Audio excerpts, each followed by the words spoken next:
Hello friends, welcome to study India. और जैसा कि आज हमने जो इससे पहले वीडियो बनाई थी, ठीक है, दिन में डीएलएड एंट्रेंस एग्ज़ाम के लिए 2020-21 के लिए जो है ऑनलाइन आवेदन स्टार्ट हो गए हैं 6 अप्रैल से। तो जो भी इच्छुक हैं वो ज़रूर भर लीजिए, ठीक है। और इसके अलावा जो डीएलएड से एंट्रेंस एग्ज़ाम का जो आप फॉर्म भर रहे हैं उसमें क्या योग्यता है, कितनी उसमें एज है, कितनी सीट्स हैं, ठीक है, कितनी फ़ी लगेगी इसमें, और कब एग्ज़ाम होगा, कब से नया सेशन शुरू होगा, इसमें कितनी फ़ीस लगेगी, इसमें जब आप इसमें ट्रेनिंग करेंगे 2 साल की प्रशिक्षण लेंगे डाइट से, सब कुछ इसमें बताया जाएगा। एक ही वीडियो कुल डाउट आपका सारा क्लियर कर दिया जाएगा, ठीक है। तो इससे पहले अगर चैनल में नए हैं तो ज़रूर सब्सक्राइब कर लीजिए। तो चलिए शुरू करते हैं वीडियो। तो डिप्लोमा इन एलिमेंट्री एजुकेशन यानी डीएलएड एंट्रेंस एग्ज़ाम, ठीक है। देख सकते हैं आप, date for submission of online exam application इसमें है 6 अप्रैल से 26 अप्रैल तक आप इस फॉर्म को फिल कर सकते हैं, ठीक है। Opening date for submission of online application 6 April 2022 से आज स्टार्ट हो चुका है, मतलब कल से। अब देखिए लास्ट जो है 26 अप्रैल शाम 5 बजे तक आप इस फॉर्म को ज़रूर भर लीजिए, ठीक है। Last date for submission of fee, देखिए फ़ी जो आप जमा करने की जो लास्ट डेट है वो भी 26 अप्रैल है, बस 11:59, मतलब उस दिन आपको पूरा दिन मिल सकता है। तो फीस ही सब सबमिट कर लीजिए। अब ये देखिए, प्रारंभिक शिक्षा में दिवसीय डिप्लोमा प्रशिक्षण हेतु प्रवेश परीक्षा 2020-21 विवरणिका, ठीक है। इंफॉर्मेशन ब्राउचर, उत्तराखंड विद्यालय शिक्षा परिषद रामनगर की ओर से एग्ज़ाम हेल्ड कराए जाते हैं।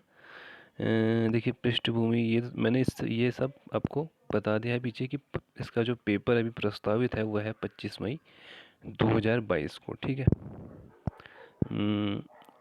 और पेपर होगा 2.5 घंटे का, 10 से 12:30 बजे तक, ये हमने बता दिया है।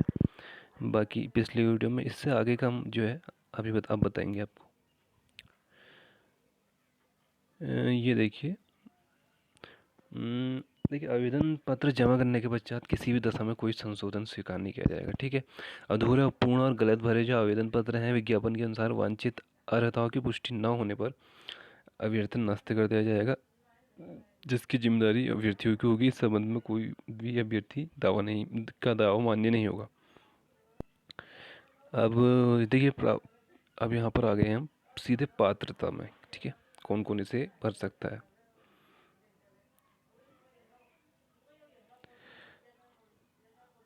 देखिए, उत्तराखंड शासन अधिसूचना संख्या 59XXX2 19/1/17 दिनांक 7 फरवरी 2019 द्वारा संशोधित उत्तराखंड लोक सेवा आयोग की परिधि के अंतर्गत लोक सेवा आयोग की परिधि के बाहर जो ग्रुप सी की पदों की भर्ती के लिए अनिवार्य और वांछनीय अर्हता तृतीय संशोधन नियमावली 2019 के संशोधित नियम 4 उपनियम उत्तराखंड लोक सेवा की परिधि के अंतर्गत और बाहर समूहों की सीधी भर्ती के पदों हेतु आवेदन करने के लिए वही अभ्यर्थी जो पात्र होगा जिसने हाई स्कूल और इंटरमीडिएट या इसके समकक्ष स्तर की जो परीक्षा है वो उत्तराखंड राज्य में स्थित मान्यता प्राप्त संस्थानों से की हो।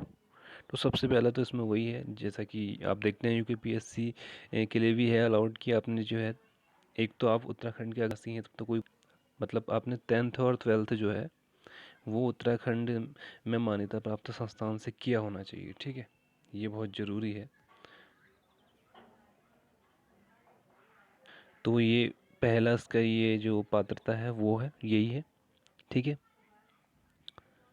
लेकिन इसके अलावा देखिए कि परंतु जो सैनिक बलों में कार्यरत या राज्य सरकार के अथवा उसके अधीन स्थापित किसी राज्य अर्धशासकीय संस्था के नियमित पदों के नियमित रूप से नियुक्त कार्मिकों एवं केंद्र सरकार की जो सार्वजनिक उपक्रमों में नियमित पदों पर नियमित रूप से उत्तराखंड में कार्यरत ऐसे कर्मी जिनकी सेवा उत्तराखंड से बाहर स्थानांतरित नहीं हो सकती तथा राज्य के स्थायी निवासी हैं, ठीक है, और आजीविका के लिए राज्य के बाहर निवासरत हैं, स्वयं उसके पुत्र और पुत्री समूहों के पदों के लिए पात्र होंगे, ठीक है। वे के अनुसार अभ्यर्थी दिवसीय डीएलएड प्रशिक्षण हेतु प्रवेश पत्र को के लिए आवेदन के पात्र होंगे, ठीक है। एक तो ये हो गया। अब ये देखिए क्या है,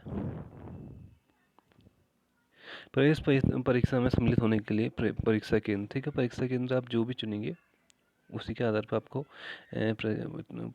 केंद्र मिलेगा। ठीक है। अब देखिए शैक्षिक अर्हता, अभ्यर्थी द्वारा द्विवर्षीय एलएड प्रशिक्षण हेतु विज्ञप्ति प्रकाशित होने की तिथि से पूर्व भारत में विधि द्वारा स्थापित किसी विश्वविद्यालय से विज्ञान एवं विज्ञानेतर विषयों के साथ स्नातक। ठीक है। अगर आप साइंस बैकग्राउंड के हैं और ग्रेजुएशन है आपका तो भी भर सकते हैं, अगर आप आर्ट्स के हैं तो भी भर सकते हैं।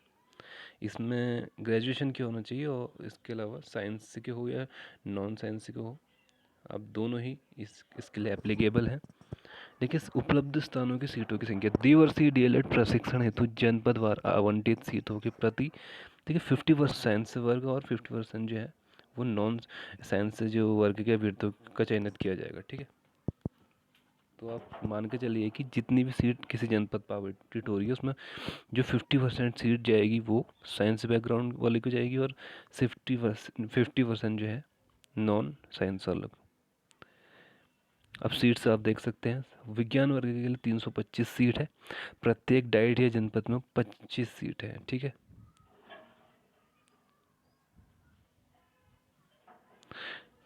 इसके अलावा देखिए विज्ञानेतर जो वर्ग है उसमें भी 325 सीट है, प्रत्येक डाइट जनपद में 25 सीट है। तो मान के चलिए कि 25 सीट अगर विज्ञान वर्ग की है, 25 सीट जो है विज्ञानेतर वर्ग, टोटल एक ज़िले में 50 सीट है। ठीक है। तो 13 ज़िलों में कितनी हो गई है? 650 सीट टोटल। ठीक है। तो इस हिसाब से ये सीट का आवंटन है। ठीक है। अब देखिए कि कन्फ्यूज़न ना हो आपको, इसलिए देखिए BTech, B pharma, BBA, BCA स्नातक उपाधि धारक। ठीक है। और इंटर में जिनके साइंस वर्ग से उत्तीर्ण अभ्यर्थी तथा कृषि वर्ग के जो अभ्यर्थी हैं वो विज्ञान वर्ग के अंतर्गत आएंगे। ठीक है। इसमें आप क्लियर लिखा है। ठीक है। BTech, B pharma, BBA, BCA स्नातक जिसने किया है, इसके अलावा इंटर में जो साइंस से बैकग्राउंड है और कृषि एग्रीकल्चर के जो अभ्यर्थी हैं वो साइंस से में आएंगे, जबकि बीबीए, बीसीए स्नातक उपाधि धारक अभ्यर्थी के इंटर में अगर मानविकी वर्ग से उत्तीर्ण है वो। ठीक है।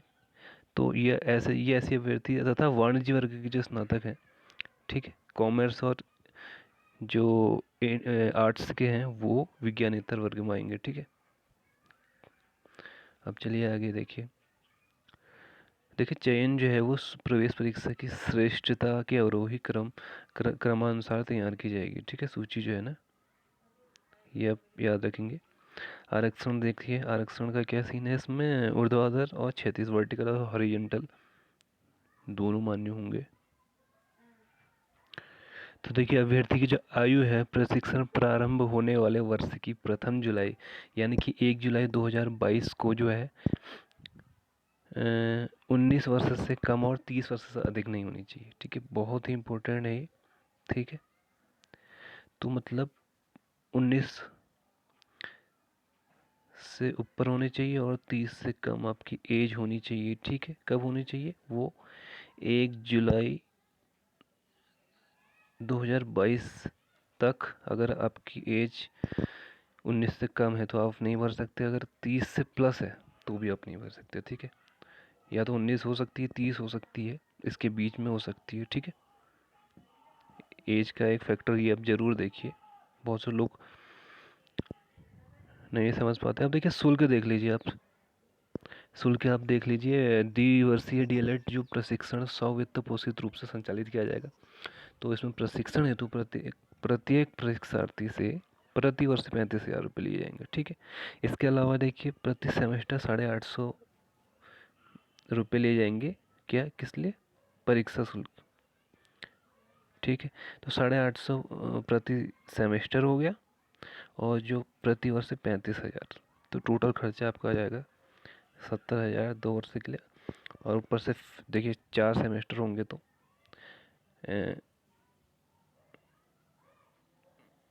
3400 टोटल खर्चा आ जाएगा आपका। देखिए 73,400 रुपये का। तो 73,400 रुपये का आपका खर्चा होगा 2 साल का। ठीक है। प्राप्त शुल्क निदेशक अकादमिक शोध प्रशिक्षण के निवर्तन में रखा जाएगा। DRC DLR प्रशिक्षण प्राप्त अभ्यर्थियों के प्रशिक्षणोपरांत राजकीय सेवा में सेवायोजित किए जाने की कोई बाध्यता नहीं होगी, किंतु तत्समय प्रचलित सेवा नियमावली के विहित न्यूनतम प्रशिक्षण अन्य निर्धारित योग्यता करने वाले अभ्यर्थियों को ही नियमानुसार सेवा में लिया जाएगा। ठीक है। इसके अलावा देखिए चयन का आधार आप देख सकते हैं, इसमें चयन जो होगा वो परीक्षा में प्राप्त अंकों की मेरिट के आधार पर होगा। ठीक है। और जो सूची बनेगी चयन सूची वो श्रेष्ठता की अवरोही क्रम में, अवरोही मतलब पहले जो होंगे टॉपर होंगे, उसके बाद मेरिट जो नीचे जितनी रैंक होगी उस हिसाब से होगा। अब देखिए 2.5 घंटे का पेपर है आपका, लिखित बहुविकल्पी ऑब्जेक्टिव। ठीक है, जिसमें 200 क्वेश्चन होंगे और प्रत्येक प्रश्न 1 अंक का होगा, यानी 200 नंबर का आपका पेपर है। 2.5 घंटे का पेपर होगा। ठीक है। ऑब्जेक्टिव है, सामान्य ज्ञान होगा। ठीक है, उसमें सामान्य बुद्धिमत्ता और तर्क शक्ति, संख्यात्मक योग्यता एवं जो है शिक्षण अभिरुचि विषयों पर आधारित होगा। ठीक है, जिनका ज्ञान एक सामान्य स्नातक के अपेक्षित है। बाकी देखिए प्रश्न पत्र दोनों भाषा में होगा, हिंदी इंग्लिश। ऋणात्मक अंक नहीं दिया जाएगा। तो ये देखिए इसमें क्लियर लिखा है, ओमर सीट का प्रयोग किया जाएगा, किसी भी प्रश्न के उत्तर में ऋणात्मक अंक नहीं दिया जाएगा। ठीक है, तो आप निश्चिंत रहिए, माइनस मार्किंग तो बिल्कुल नहीं है इसमें। चलिए अब देखिए आगे का सीन देखते हैं इसमें। परीक्षा आयोजन हेतु अधिकृत संस्था जो है वो उत्तराखंड विद्यालय शिक्षा परिषद रामनगर नैनीताल द्वारा किया जाएगा। ठीक है, प्रेस परीक्षा का आयोजन ये तो आपको क्लियर हो गया है। देखिए प्रवेश हेतु चयन सूची एवं प्रतीक्षा सूची तैयार किया जाना। देखिए वेटिंग भी इसमें सूची तैयार की जाएगी। ठीक है, एक तो जो सिलेक्शन सूची है वो तो होगी इसमें, तो बिल्कुल आप निश्चिंत रहे। बाकी आगे देख लेते हैं। देखिए प्रशिक्षण हेतु जनपद आवंटन के में अभ्यर्थी के गृह जनपद को प्रथम वरीयता दी जाएगी। ठीक है, तो आप जो गृह जनपद को प्रथम वरीयता दी जाएगी। ठीक है, जनपद जब आवंटन किया जाएगा, किंतु यदि किसी अभ्यर्थी को योग्यता सूची के अनुसार उसका गृह जनपद प्राप्त नहीं होता है तो उसे अन्य किसी जनपद का विकल्प देने का अनुमति प्रदान की जाएगी। ठीक है, काउंसलिंग के समय चयनित अभ्यर्थियों से DLED प्रशिक्षण हेतु उक्त अनुसार विकल्प भरवाकर जिले आवंटित किए जाएंगे। ठीक है, तो जिले जो है सबसे पहले तो जनपद ही आवंटन होगा, लेकिन अगर नहीं हो पाया बाई चांस तो वो आप जो डिसाइड करेंगे उस हिसाब से होगा। अब ये समिति के गठन, ये तो छोड़िए आप, इसमें कुछ नहीं। सेमेस्टर प्रशिक्षण जो है सेमेस्टर मूल्यांकन होगा। ठीक है, मैंने बता दिया 6 सेमेस्टर का जो 4 सेमेस्टर होंगे इसमें। ठीक है, देखिए प्रवेश एंट्रेंस एग्ज़ाम का जो शुल्क है जनरल और OBC के लिए 500 है, SC ST के अभ्यर्थियों के लिए 250 है, जबकि सभी वर्गों के जो दिव्यांग हैं उनके लिए 125। ठीक है, ये आपको जरूर देखना है। चलिए आगे चलिए। देखिए DRC DLED प्रशिक्षण हेतु प्रत्येक जनपद के जिला शिक्षा एवं प्रशिक्षण संस्थान यानी डाइट की क्षमता एवं सुविधा को दृष्टिगत रखते हुए प्रतिवर्ष 50 अभ्यर्थियों को प्रवेश दिया जाएगा। ठीक है, बाकी देखिए वैश्विक महामारी कोविड-19 के दृष्टिगत विशेष परिस्थितियों में DLED प्रशिक्षण हेतु चयनित प्रशिक्षुओं की जो कक्ष शिक्षण होगा वो ऑनलाइन संचालित किया जाएगा। ठीक है, अब देखिए लिखित जो परीक्षा केंद्र है इसके लिए 13 जनपद में 29 शहर बनाए हैं। ठीक है, आप जो चुनेंगे उस हिसाब से आपको वरीयता मिलेगी। शुल्क मैंने आपको क्लियर बता दिया है। प्रवेश पत्र आपको मिल जाएगा। ठीक है, वेबसाइट से ही डाउनलोड होगा, SMS भी आएगा आपके मोबाइल नंबर पर। परीक्षा कक्ष में प्रवेश ये तो नॉर्मली है, इसमें कुछ नहीं है। ठीक है, OMR सीट का बता रहा है। परीक्षा फल की घोषणा पूर्ण।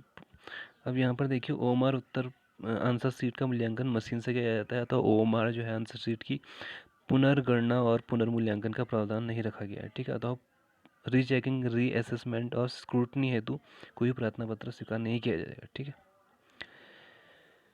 बाकी आवश्यक निर्देश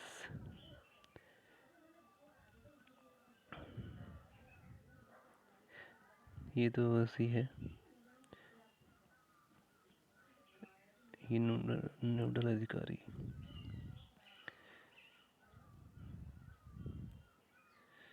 बाकी इसमें लिखा है आप देखिए सब कुछ, मोबाइल नंबर, हाई स्कूल प्रमाण पत्र में जो भी आपका नाम है वो लिखेंगे, जो भी है ये सब क्या है। अच्छा, आवेदन पत्र के लिए है कि आपको ऑनलाइन एप्लीकेशन फॉर्म कैसे फिल करना है, ठीक है। देखिए ये भी आपको जो है संलग्न करना पड़ेगा घोषणा पत्र, ठीक है। यहाँ लिखा है देखिए, अंगूठे का निशान भी आएगा। घोषणा अभ्यर्थी निर्धारित स्थान पर दिनांक, आवेदन पत्र भरने का स्थान और नाम अंकन करेंगे, ठीक है।